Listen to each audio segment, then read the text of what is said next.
Ingeniería del ocultismo, mis lores y ladies.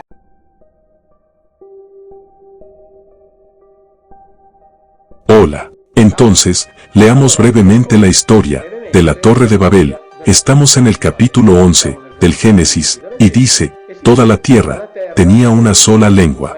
Aquí debemos saber que cuando se usa la tierra en la Biblia, siempre es difícil distinguirla. Toda la tierra tenía una sola lengua y una sola palabra, y, emigrando desde Oriente, los hombres acabaron en una llanura en la región de Sinar. Sinar es el término bíblico utilizado para indicar la tierra de Sumer.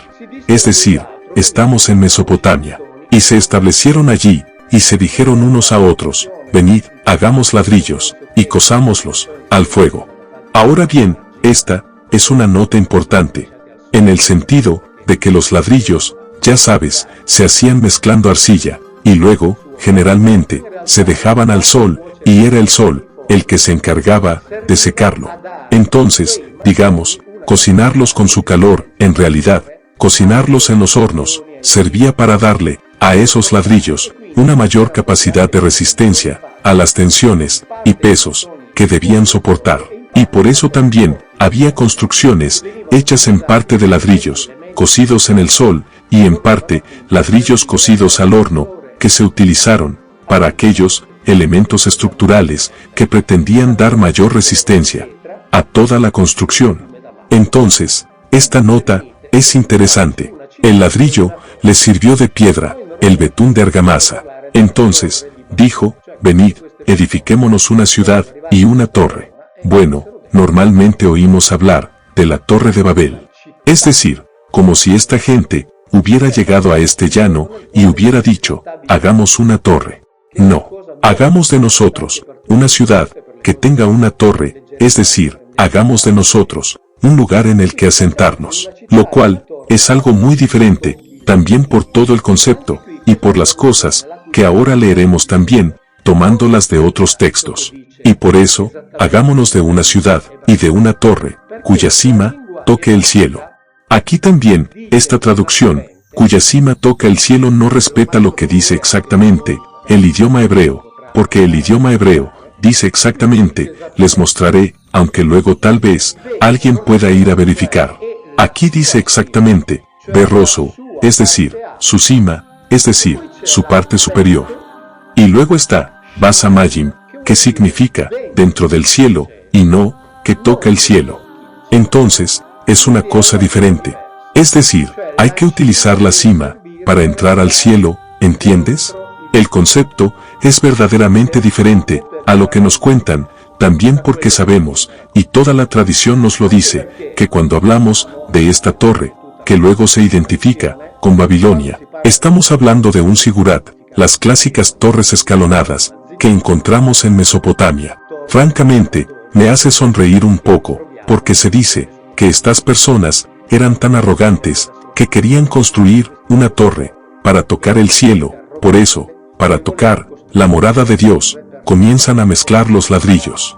Los ponen al sol o construyen hornos para cocer los ladrillos y luego tomar semanas, si no unos meses, para construir una torre de quizás 30, 40, 50, 60 metros de altura para tocar el cielo.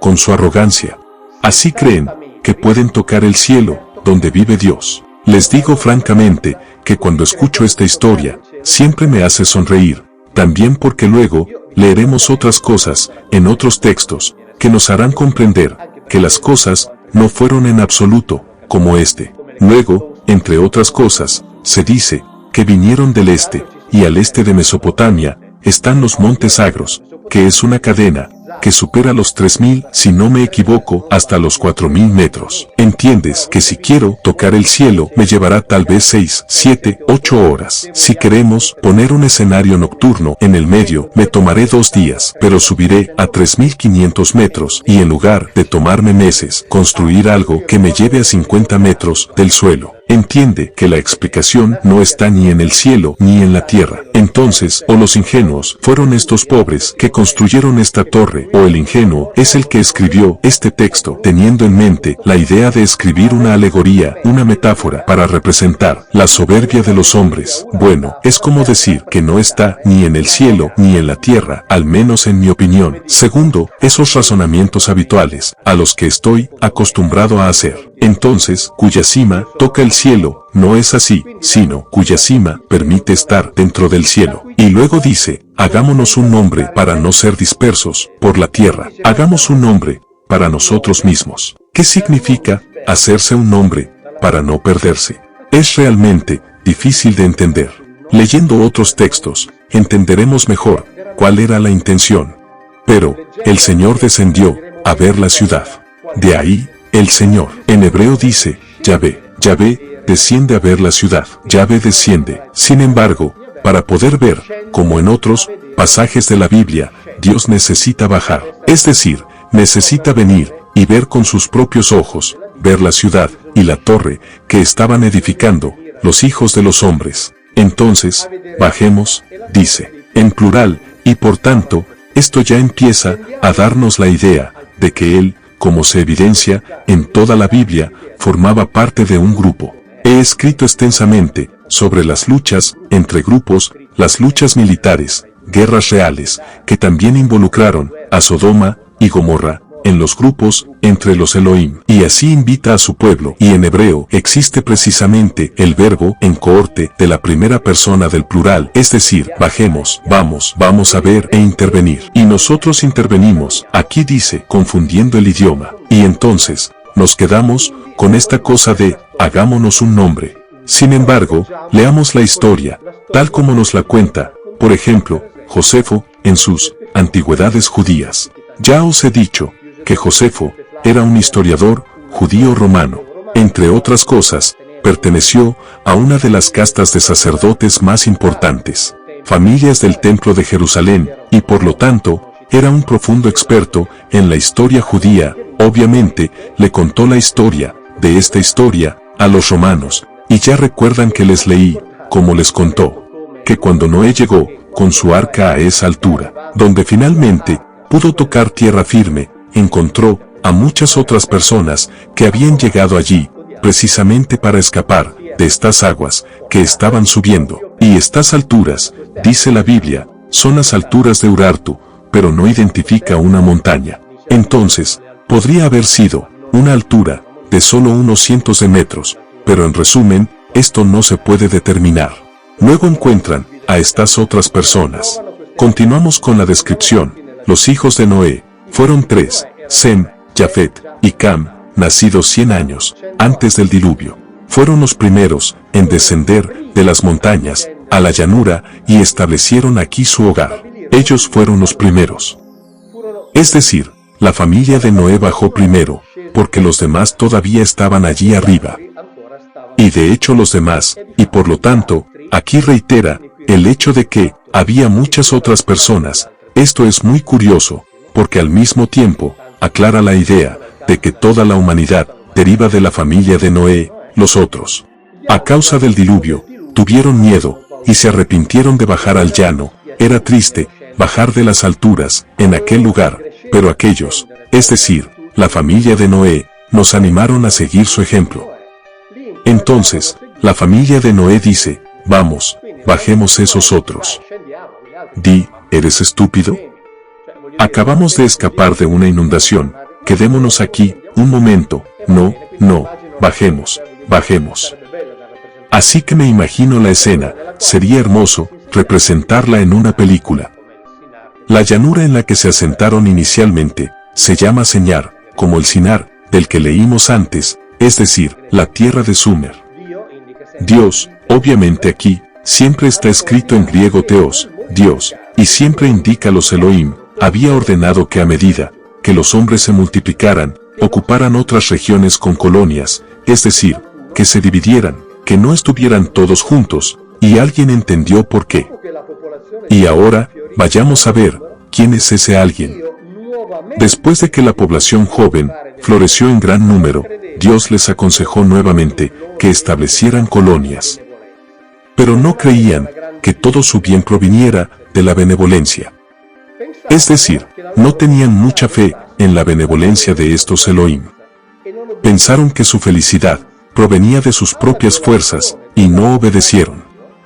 En efecto, a la violación de la voluntad de Dios, añadieron la sospecha de que era por envidia que Dios los incitó a hacer colonias para que al dividirse fuera más fácil someterlos. Ya habían comprendido, o al menos sospechado, que la división del pueblo tenía un fin muy concreto. Los mantenemos divididos, dicen los Elohim, a estos que aquí hemos fabricado. Luego, los educamos, les dimos civilización. Hablamos en otros videos sobre enseñarles cómo cultivar, cómo producir líquidos fermentados, como vino, cerveza, etc. Entonces dicen, no, tratamos de quedarnos, tratamos de permanecer unidos. Porque no confiaban, por así decirlo, en esta falsa benevolencia de los Elohim. Quien, por tanto, los indujo a ignorar estas indicaciones, fue Nimrod, conocido en la Biblia como Nimrod, nieto de Cam, hijo de Noé. Por lo tanto, este Nimrod era nieto de Noé. Y luego dice que debieron haber construido una torre más alta de lo que podían subir las aguas. Y esto ya nos hace entender lo que, por ejemplo, he explicado en los libros, como este diluvio no fue un diluvio universal que cubrió toda la tierra, y por lo tanto, también cubrió las montañas. ¿Por qué entiendes que no se puede construir una torre que supere los 4000 metros de montaña, teniendo allí los montes sagros? ¿Qué necesidad hay? En cambio se creía que una torre de 30 o 40 metros era suficiente para escapar de una posible nueva inundación de ese territorio, porque, precisamente, en mis libros había explicado por lo que se lee, y parece entender, que en realidad, esta inundación era una inundación obtenida abriendo las compuertas de una presa de la que he hablado extensamente, las compuertas de una presa que sirvió para inundar todo un territorio, matando a todos los que allí vivían por las razones que los Elohim habían establecido. Evidentemente, sin embargo, algunos de estos habitantes de este territorio se salvaron subiendo estos cerros. Entonces, aquí se dice que esencialmente esta torre habría sido suficiente para salvarlos de una nueva inundación provocada, y luego se dice, esta torre también vengaría la masacre de sus antepasados. Incluso la masacre se hizo. Ahora, se nos ocurre preguntarnos, pero como una torre venga una masacre cometida por los antepasados, a través de una inundación provocada, ¿cuál es el punto? Porque vengar significa vengar. Es decir, significa contrarrestar. Es decir, se trata de golpear a quienes produjeron, en este caso, cierta catástrofe que probablemente provocó miles de muertos. Y a este Nimrod rebelde no le gusta esto. Y dice, no, primero debemos asegurarnos de mantenernos unidos, porque si nos dividen, nos gobiernan mejor. En segundo lugar, debemos hacer algo que nos permita permanecer unidos, que nos permita defendernos de cualquier nueva agresión y que nos permita, tal vez si lo decidimos, incluso vengarnos de lo que hemos sufrido. Una cosa más, relacionada con Nimrod, porque es interesante, y aquí también os la leo de los textos escritos por los especialistas. En este caso, son especialistas católicos que escriben para especialistas católicos, por lo tanto, todos académicos que hablan de Nimrod. Se habla de la dificultad de establecer el significado de su nombre y se dice que la etimología es muy incierta. Se ha propuesto la raíz hebrea, marad, que significa rebelarse, pero difícilmente se puede pensar que Nimrod tenga orígenes judíos. La opinión más común, filológicamente, sostiene que Nimrod es solo una deformación de Ninurta, el señor de la guerra babilónico. Ninurta era uno de los Anunnaki, es decir, el equivalente sumerio acadio de los Elohim, y por tanto esto lo situaría a él y a su pueblo dentro de las luchas que los Elohim libraban entre sí por razones de poder, por razones territoriales.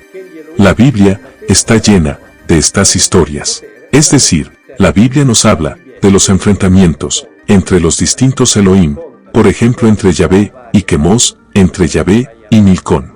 También nos cuenta cómo a veces Yahvé, con Israel, fue derrotado por los otros Elohim. Y por lo tanto, el hecho de identificar hipotéticamente a Nimrod con Ninurta lo ubicaría inmediatamente como uno de los Elohim que contrasta con los otros Elohim.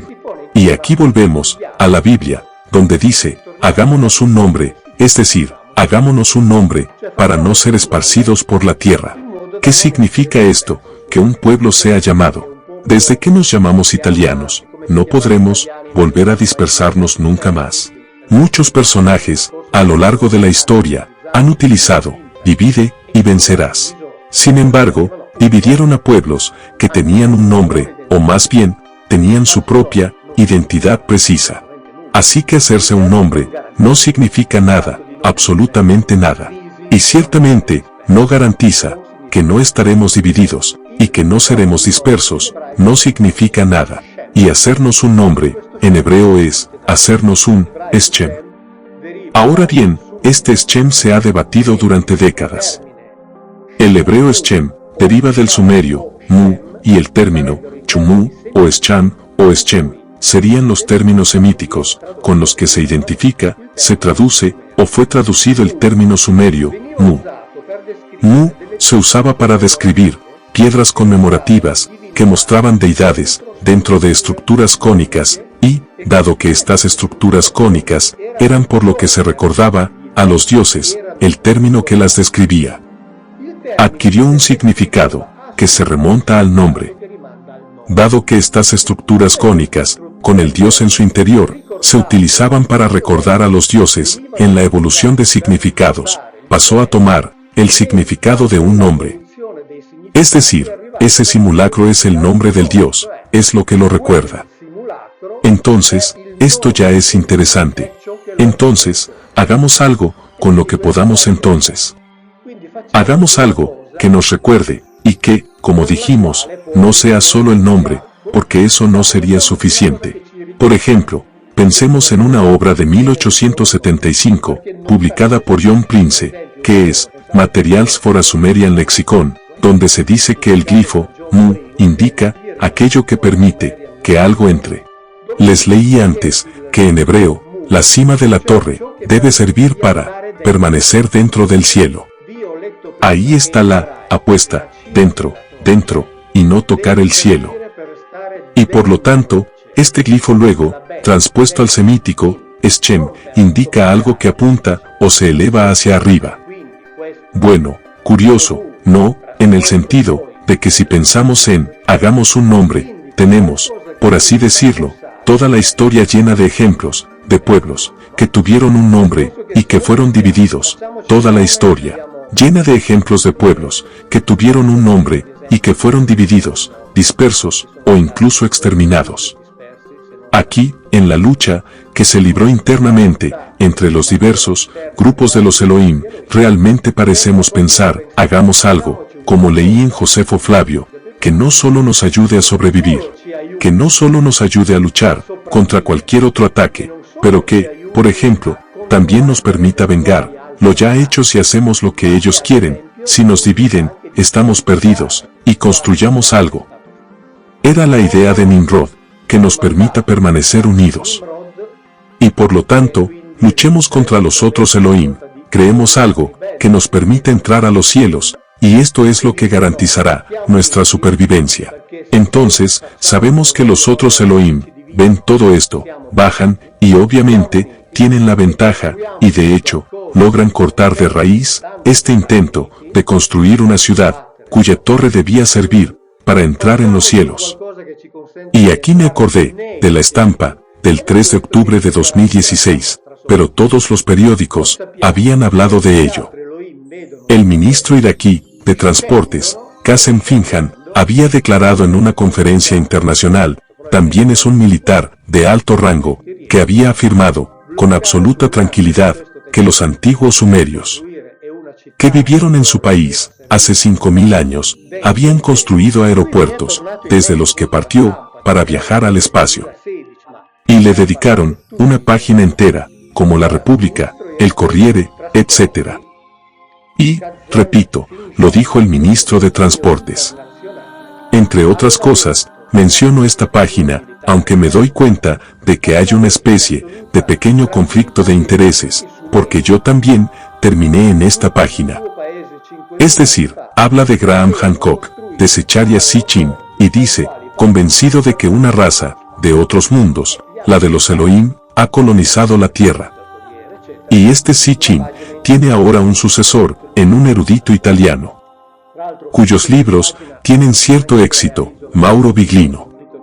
Gran experto en hebreo antiguo, y colaborador de Ediciones San Pablo, Biglino está convencido de que la Biblia no habla de Dios, y que todo lo religioso y espiritual que atribuimos a ese libro es fruto de traducciones forzadas. Pues está muy claro. En los escritos de la Sibila, que son un escrito judío, del siglo II a.C., se dice que Dios, nosotros siempre estamos ahí, es decir, los otros Elohim, envió vientos contra esta torre. Y por 20 queremos decir, sabemos, he hablado de muchas de ellas, cuando hablé del Ruad, es decir, este viento, es decir, este vehículo que vuela, rápido en el cielo. Estos vientos destruyeron esta torre, de raíz. Digamos, se dieron cuenta de que algo muy peligroso estaban haciendo allí, y entonces decidieron, correctamente desde su punto de vista, bloquearlo realmente de raíz. Ahora bien, todo esto puede ser una historia ficticia, es que tiene una coherencia propia, que resulta ser mucho mayor que la coherencia de quien nos dice que estos, teniendo a su disposición, los montes sagros, que superaban los 3.000 o quizás 4.000 metros, tardaron meses en construir una pequeña torre de 40 o 50 metros, por soberbia, y para tocar el cielo, que hubiera sido la morada de Dios. Elige cuál de los dos tiene mayor coherencia. Obviamente hay que hacerlo, con la mente libre, porque está claro, que si se parte del supuesto, que dice, no, ciertas cosas no pueden ser ciertas, en principio. Entonces nada. Entonces no son verdaderas, en principio, no es un problema. Sin embargo, en definitiva, hay elementos extraídos de diversos textos antiguos que nos hacen pensar que una determinada historia tendría al menos una coherencia propia, sobre todo si se inserta en el contexto de las luchas entre los Elohim, de las que la Biblia nos habla muy extensamente y documenta. Adiós.